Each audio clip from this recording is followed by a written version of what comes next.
Where's Philip? Son of a gun. Well, good morning, Adrian from Audio Excellence Canada. Hope you're all doing well. Lewis on my right. Philip is still absent. He's probably on his way, although you can never put it past Philip that he's sleeping in. Doesn't matter where he lives. He could be 5 minutes from the store and he'd still be late. And Alex behind the camera in front of the audio board. So hope you're all doing well. So this is the follow-up review of the Buchardt S400 Mark II that we promised we'd do. For those of you who don't know, we did an earlier video about the speakers. Alex will link the video in the description box if you want to look at it. I guess to summarize initially, all three of us were reasonably nonplussed with the speakers. In other words, we thought it was okay, at least, for what it is, it's certainly okay. But relative to all of the YouTube videos that I had seen, which weren't a lot, maybe 3 of them, and a lot of people telling me that they had read all these great reviews and so on, I was truly expecting something remarkable and excited to hear them. You may or may not believe me, and you certainly may or may not know this, but as an individual who's been doing this for a very long time in the industry, who loves this industry, I'm always excited when a great product with great value comes around. Whether or not we sell it is literally immaterial. I want the industry to succeed. I want it to do well. I want, especially in the more affordable range, I want it to be so good that it brings new blood into our industry.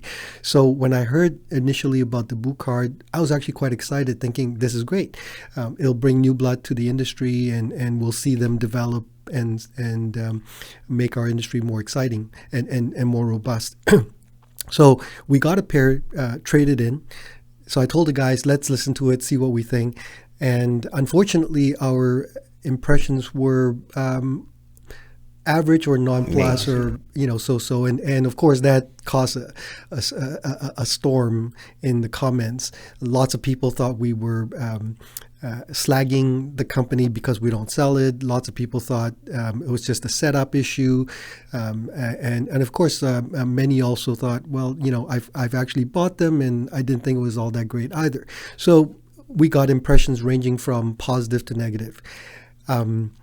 And due to a few people who suggested, maybe the speakers were defective, and 1 or 2 people suggested maybe I should buy another pair. So I told the guys out of the blue one day, I think it was last Saturday, wasn't it? When the guys came in, Alex H and Alex D, when they came in, I said, you know what, we're going to buy a pair, and you're going to film the video of us buying a pair online, which you can also see the video of. Alex will link it. And when I told Philip that we were going to buy a pair, he said, no, I'm totally categorically against that. Not sure why he felt that way, but anyway, we bought the pair. You can see us buying the pair. And then we uploaded a video. I was extremely complimentary about their process. Very easy to buy the speakers. Tremendous follow-up from the factory. Got lots and lots of emails saying, okay, you've ordered the speakers on the way. And then I got an email from Buchardt saying, by the way, if you have any duties, we'll pay that. Just email us the invoice for your duties, and we'll refund your money. So I did that. And sure enough, the very next day, Mads sent me an email saying it's already been refunded, and hopefully you'll enjoy these speakers. And then as a follow-up, Mads and I had a very, very nice email exchange. He's a great guy. I've never met him, but he's certainly a great representative of the company, and I truly wish nothing but the best for he and his company, because if he is the next generation, wonderful. As soon as we got the speakers, we broke them in for 6 or 7 days, 150 hours or so, and then finally we hooked them back up. So the protocol for the setup is, we thought, okay, let's do 2 things. One, we'll set it up in the same room using the same equipment, the same exact setup, so that we can determine if our initial impressions were still the same.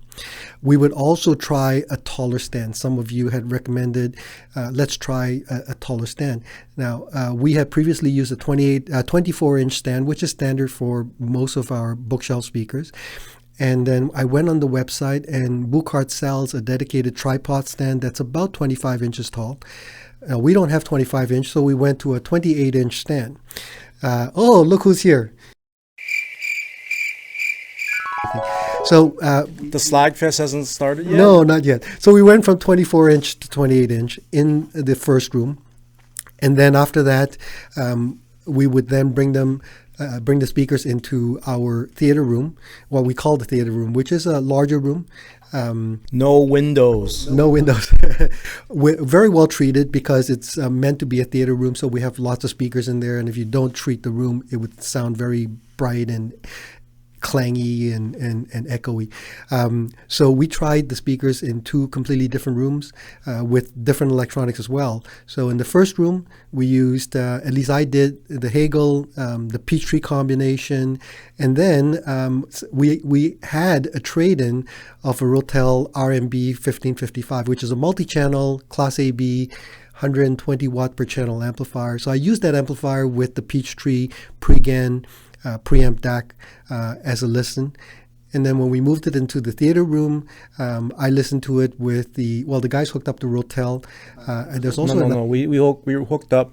Not the Rotel, sorry, the Macintosh. And Macintosh MA8900. MA8900. And there was another Hagel in there, but I was too lazy to figure out what the Rotel, the Hagel is, because as usual, my slag against 120. I don't know what it is. Hagel, please, if you watch this thing, do me a favor, please, please, please, please, please.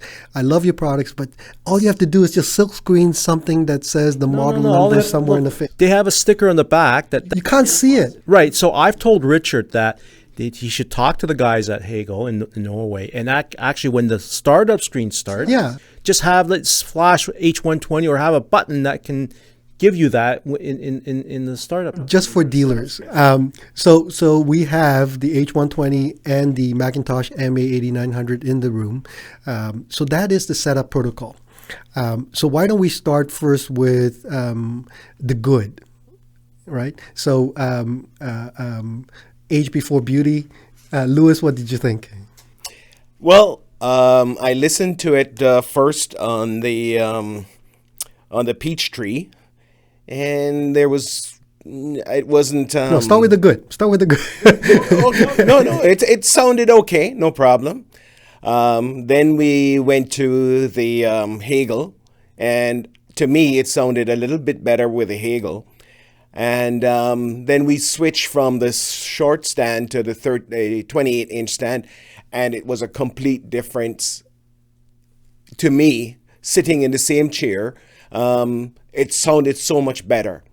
So my recommendation is that anybody who's planning to buy this thing, don't buy a 25-inch, buy a 28-inch stand. The sound was much better on the 28-inch stand. Certain songs which I normally play, the bass to me, the passive radiator sounded a bit flabby on the bass, but overall it's not a bad speaker, don't get me wrong.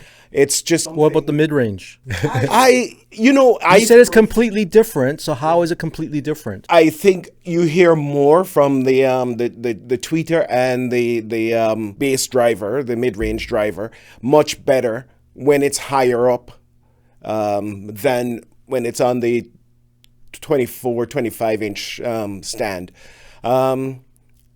I have really nothing negative to say, but it's just that I found that the bass a little bit. So did you hear any slap echo from the passive radiator radiating against the glass wall? Well, not really, but I got comments. I got comments like that. I just got a comment this morning saying like, "Wow, what about the reflection off the passive radiator off the glass wall? That should make a difference." This is what people are telling me.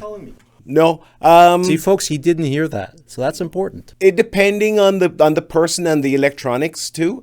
I would definitely say you have to be very careful with the choice of electronics, and also listening to it yesterday in the theater room.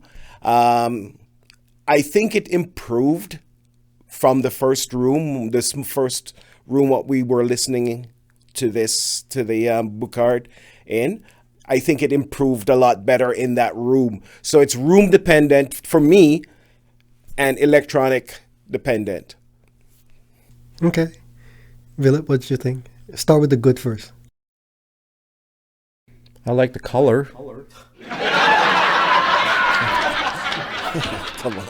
All of you who want to slag him, just go ahead. Start slagging. It was exactly the same on the 24-inch stands. So I heard exactly all the same characteristics that I heard before. And the only thing that changed, we changed it to the 28-inch stands, and vertical dispersion improved. So the dimensionality, the overall dimensionality seemed more open. Not necessarily increase in soundstage width or depth, or did imaging improve. It just seemed like a little bit easier. So yeah, it was a bit more musical when it was raised to 28 inches, definitely, because the way that waveguide is used to disperse mids above 2000 and highs, treble information above 2000 hertz or 1800 hertz or whatever the crossover point is, it improved. It definitely improved. It's much more listenable at that height. I guess it's super, super, super important. There wasn't this kind of wavering about where the soundstage was. It didn't seem like I was looking down at some distant stage over there. Yeah, just to be clear as well, we weren't really near field. If you define near field as 8 feet, then we're near field. If you define 8 feet as pretty normal for a lot of people, then it's not really near field. For me, near field means you're sitting almost on top of the speakers, like in a broadcast or monitoring room where the speakers are maybe 2, 3, 4 feet away. We are about 8 feet in the first room. So would you say, both of you, that the speakers essentially sound very similar to the first pair that we got? They were not necessarily quote unquote different or defective relative to? Definitely not. Definitely not. I agree with Philip. It definitely sounds better to me on the higher stand. So the biggest difference is that instead of listening at 8 o'clock in the evening, I listened at 4 o'clock in the afternoon. And didn't fall asleep. And didn't fall asleep. But it wasn't necessarily any more exciting. So what about the theater room, once you moved to the theater room? So the theater room is better than the front room. It definitely is, but it's more damped. So it doesn't sound as lively, but in every other respect it improved. But what didn't improve to me was, and I listened very carefully for this, I tried lots of different songs, it didn't improve in terms of soundstage width. In other words, it did not extend to the left and right of the speakers. So it was all concentrated in between the speakers. Soundstage depth did not really improve, even though we took it out from the back wall, or the front wall, as you want to call it, to the standard. It's about 5 feet that we normally place those speakers in that room. Imaging didn't improve. It was still blurry. It was actually noticeably more blurry because that room is more sharply defined. It's better damped. It doesn't have as much resonance in terms of liveliness of it's very well damped. It's because it's designed to be a home theater room. It's not designed to be, it's not a room where it's lively and sound is bouncing all around and creating extremely complex reflections. It just doesn't do it that way. It's a more dead room. We've always known that, and it's nice for when we show movies. So again, coming back to the pluses first, would you say that it substantially in any way, shape, or form changed your original opinion of the speakers? No. Okay. Well, the biggest thing is that I was not tired, or as tired, because I'm tired. And then two, definitely, as some people have said, including Jay, hi out there. We want to say nice things here, right? Yeah, so the height of it is definitely really, really, really super important. Yeah, okay. So My impressions in the first room essentially mirrored what the guys said. When we used the 24-inch stands, it sounded pretty much the same as what I had originally thought of. And when I put it on the 28-inch stands, it improved. The soundstage height singers were not little munchkins anymore. They were a little bit taller. They still weren't as tall as maybe I had hoped, but no longer as objectionable. So certainly recommend that you either buy the factory stands or get a 28-inch stand. And of course, if you do go with a 28-inch stand, one practical note is to make sure that the stand is strong and not wobbly, because the higher up your center of gravity, the easier it is to knock it over. If you've got kids or dogs or cats, whatever, be careful with that. So overall impression, that first room didn't really change. So then when we moved to the theater room, in some ways I actually felt less happy. It was kind of odd. The same situations that I didn't enjoy before, I still didn't enjoy. So I still felt that it lacked dynamic contrast. So I was trying to think about how to describe dynamic contrast in a way that maybe most people might understand. In the last video, I explained it as if the difference between soft and loud sounds. So if you listen, for example, to a horn speaker, putting aside whether or not you like horn speakers, soft sounds are very soft and then they jump. The first time I heard, for example, Stemella with Hugh Masekela, talking about maybe 15 years ago. So I was at in a I can't remember whose it was. It might have been Avant-Garde. It might have been one of those big horn, wood horn speakers. I can't remember what they're called. But the guy was cranking it. And the jump factor was scary. When Hugh starts going to whoop, whoop. Oh, yeah. I jumped out of my seat. It's the first time I'd heard the song. It blew my mind. So immediately came back and tried to find that CD. So that jump factor is still compressed. So think of it as a car that has very low torque. You step on the gas and nothing happens. You're still, going slightly faster.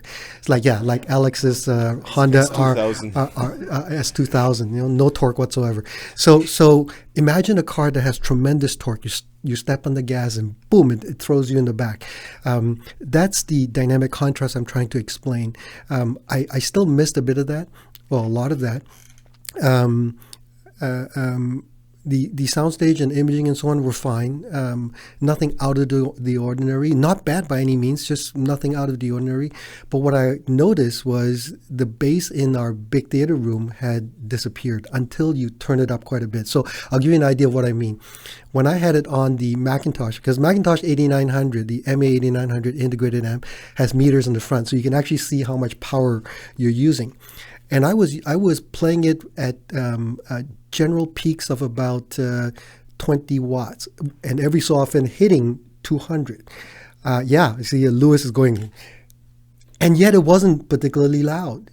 And I was really quite surprised, and I thought something's wrong. So I checked the connections, made sure everything's okay, and so on. But again, so what was the percentage on the? About 55. Oh, so you were actually listening to louder than I was. I had it at 50 because I didn't think it was that loud. No, so I kept thinking there's something odd about it, and I thought, well, maybe this whole dynamic contrast thing.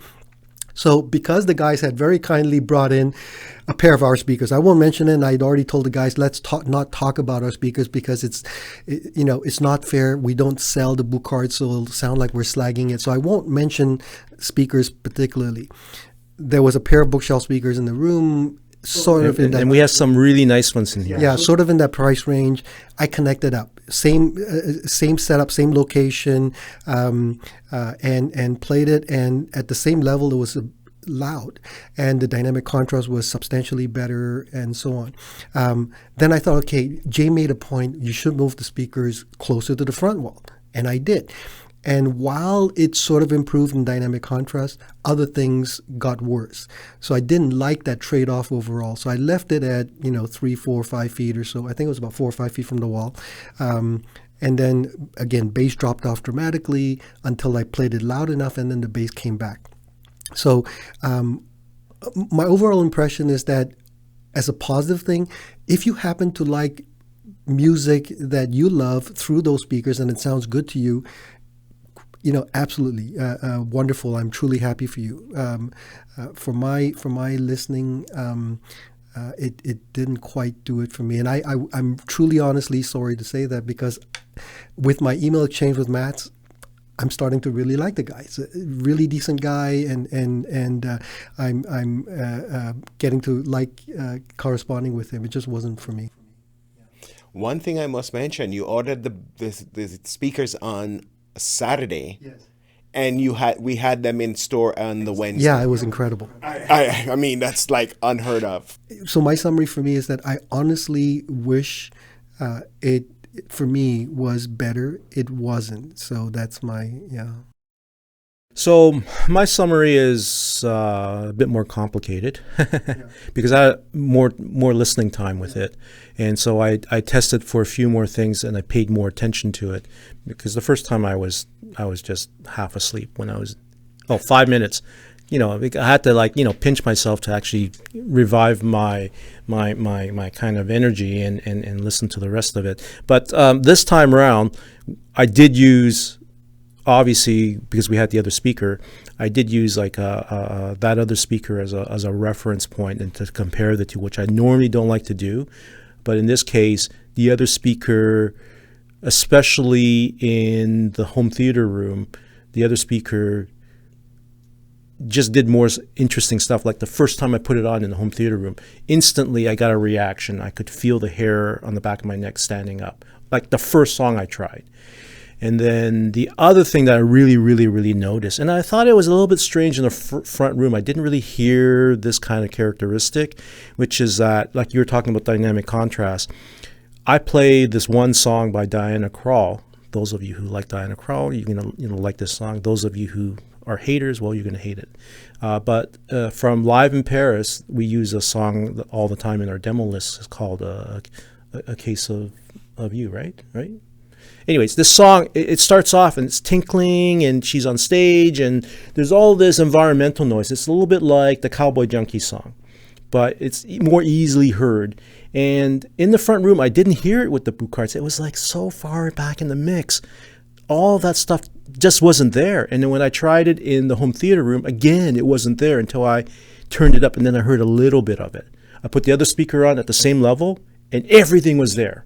You could hear all the stuff that's happening on stage. So low-level retrieval on the Buchardt is a little bit challenged. And that's probably one of the reasons why I don't like it so much as I should, based on, the giant killer,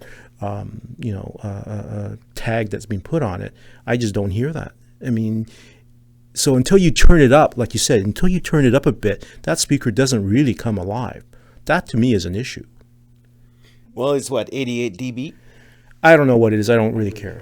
Yeah, sensitivity is rated. Sensitivity is like one of those things where you can have 93 and it sounds like it's anemic, or Well, just as a very quick conclusion, passive radiators have certain things that can be quite interesting, but keep in mind that a passive radiator is essentially a driver with no magnet, and it's truly passive. So the way it works is that when you have internal pressure, the pressure pushes the woofer out to make vibrations. And when there's no pressure inside, then the woofer really doesn't move.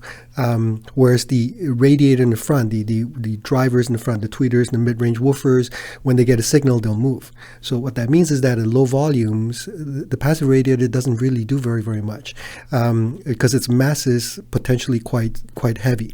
And then when you turn it up, then it starts moving. So you start getting lower frequencies.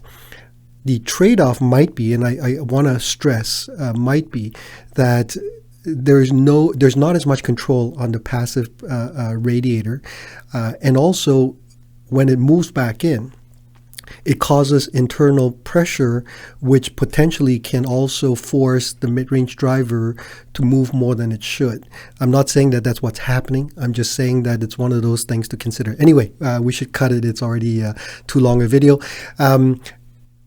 Thank you for watching. As usual, love to read your comments, and I promise you I'll be reading all of them. I may or may not be able to respond, and Philip will certainly respond, and perhaps Lewis as well. We'll see you again next time. Adrian from Audio Excellence Canada, Philip, Lewis, and Alex. Take care. Bye-bye.